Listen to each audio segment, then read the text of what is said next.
ओम गुरु ब्रह्मा गुरु विष्णु गुरुदेव महेश्वर गुरुरेव परम ब्रह्मं तस्मै श्री गुरुवे नमः। अखण्डमण्डलाकारं व्याप्तयेनं चराचरं तत्पदं दर्शितं येनं तस्मै श्री गुरुवे नमः। तस्मै श्री गुरुवे नमः। तस्मै श्री गुरुवे नमः। ओम नमः शिवाय। ओम नमः शिवाय। ओम नमः शिवाय। ओम नमः शिवाय। ओम नमः शिवाय।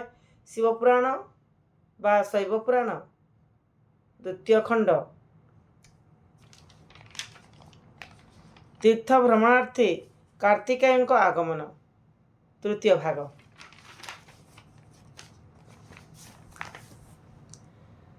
ज्योतिर्लिंग से ज्योतिर्लिंग से साक्षात रे ब्रह्ममय दर्शन मात्र के सबु पाप हुए क्षय से क्षेत्र रे वर्षे काल रही सड़ानन नीति बिंदु ह्रद जले करती स्नान ज्योतिर्मय लिंग देखो शांति तो सचिते शिव पंचाक्षर मंत्र जपंती सहिते अद्यापि तांकर मूर्ति छंती लिंग पासे दर्शन प्रसन्न प्रसन्न रे दुख नासे बरस कपरे सड़ा नन तहु गले प्राचीन नदी कूले जे जाई प्रवेश होइले साक्षाते से नदी अटे सरस्वती धार आतहिरे स्नान कले ईश्वर कुमार अष्टशंभु दर्शन करी तहु गले अर्क क्षेत्रे सड़ानन प्रवेश होइले से तीर्थ जल रे बुड़ी देखी दिवा करो चंद्रभागा तीर्थे जाई मिलिले सत्पर स्नान करी से तीर्थरे देखी सदानंद आ सुखे 5 दिन तही बास कले स्कंद आपना मूर्ति स्थापी चली तहु चली जाई मोहदधि कूले प्रवेशिले पथवाये स्वर्गद्वारे तीर्थ करी समुद्र स्नान नीलाचल गले नील माधव दर्शन 5 दिन रही दक्षिण मुखरे चली जाई पहुँचिले ऋषिकुल्या तीरे से जे ऋषिकुल्या तीरे से नदी रे स्नान करी देव पितृतोषी जलदान कले शुण मन होई बसी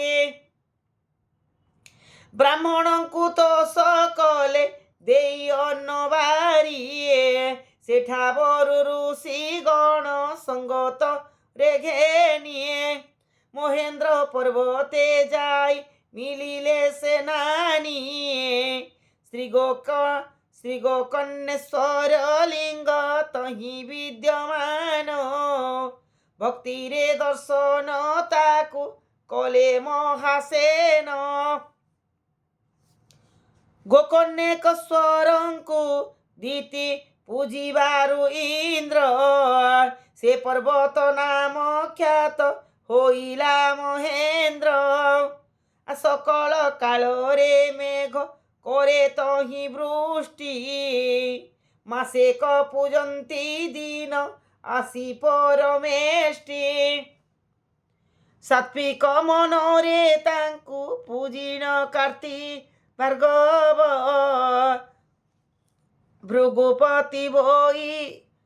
भृगुपति बोलाई ले संसारे दुर्लभ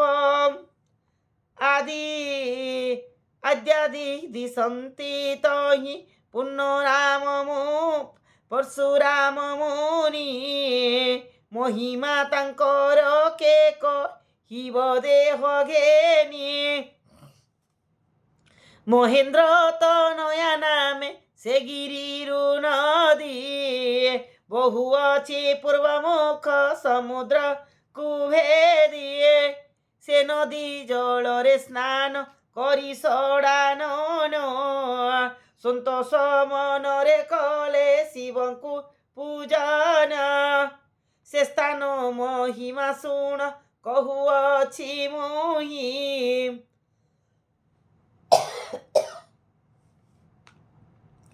ଭକତିରେ ଯେଉଁ ଲୋକ ସ୍ନାନ କରି ତହିଁ ପର୍ବତ ଶିଖରେ ଯାଇ ଦେଖେ କୃତ୍ତିବାସ ରାଜସ୍ୱ ଫଳ ତାକୁ ମିଳଇ ଅବଶ୍ୟ। ସେ ପୁଣ୍ୟ ସ୍ଥାନକୁ ଦେଖି ଈଶ୍ୱର ନନ୍ଦନ ବେନି ସମ୍ବସ୍ୱର ସେହିଠାରେ କଲେ ସ୍ନାନ। ତଦନ୍ତେ ପଶ୍ଚିମ ମୁଖ ହୋଇ ଚଳିଗଲେ ଉତ୍ତମ ନାମକ ବନେ ପ୍ରବେଶ ହୋଇଲେ। ଦେଖିଲେ ଦିଶୁଛି ଦିବ୍ୟ ଶୋଭା ସେ କାନନ ପୂର୍ବତ ଥିଲେ ଗିରି ସୁତା ତ୍ରିଲୋଚନ। ଗଣେଶଙ୍କୁ ଜାତ କରି ଥିଲେ ତହୁଁ ଯେ ଉମା ତହିଁର ଚରିତ ଗୁଣ ଅଛି ମହା ମନା। ଦ୍ୱାର ନିରୋଧନ୍ତେ କ୍ରୋଧ ହୋଇ ସଦାନନ୍ଦ ପରଶୁରେ ଛିନ୍ନ କଲେ ସେ ପୁତ୍ରର କନ୍ଧ।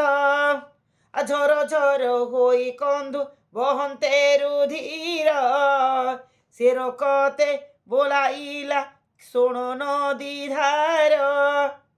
ଯେଉଁଠାରେ ହେଲା ଗଣେଶଙ୍କ ଶିର ଚୂର୍ଣ୍ଣ କୋପମନ ହୋଇ କାଟିଥିଲେ ତ୍ରିଲୋଚନ।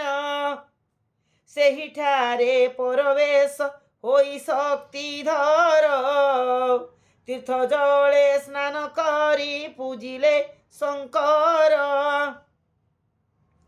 ବଳପୂର୍ଣ୍ଣ ରୂପ ଦେଖି ସେଠାବରୁ ଗଲେ ଶ୍ରୀଶୈଳ କ୍ଷେତ୍ରରେ ଯାଇ ପ୍ରବେଶ ହୋଇଲେ। ସେଠାରେ ବହି ଶୀତ ବାହିନୀ ଯେ ଧାର ତହିଁରେ ସ୍ନାନ କଲେ ଶିବଙ୍କ କୁମାର। ଶିବଙ୍କ କୁମାର ସେ ଯେ ଶିବଙ୍କ କୁମାର ସେଠାବରେ ବହି ସୀତା ବାହିନୀ ଯେ ଧାର। ଜ୍ୟୋତିର୍ମୟ ଲିଙ୍ଗ ତହିଁ ମଲ୍ଲିକା ଅର୍ଜୁନ ତାଙ୍କୁ ଦେଖି ନମସ୍କାର କଲେ ଷଡ଼ାନନ। ଷୋଡ଼ଶ ପଚାରେ ପୂଜା କରି ଭକ୍ତି ଭାବେ ଦ୍ୱାଦଶ ଦିବସ ବାସ କଲେ ସେହି ଠାବେ। ଷୋଡ଼ଶ